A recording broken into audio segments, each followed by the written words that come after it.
ฮัลโหลสบายดีหมู่ครูมื้อนี้ได้มะม่วงมาเนาะก็เลยว่าสิพากันแป้งแจวกินส้มก่อนอื่นก็มาล้างย่างมันออกก่อนเนาะเพื่อให้กินแล้วบ่คันคอนะนี่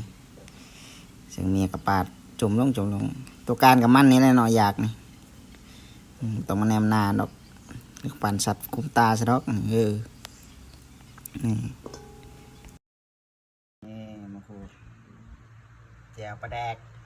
แล้วก็มะม่วงเนาะ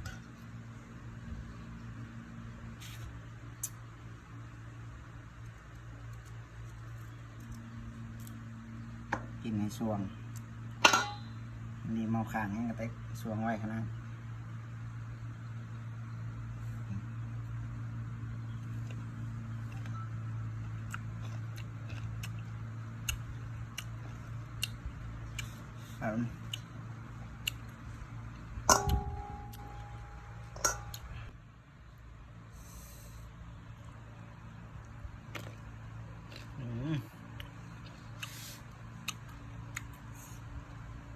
แซ่บ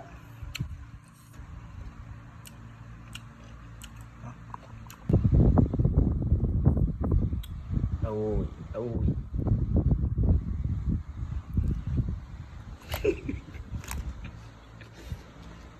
สมอยู่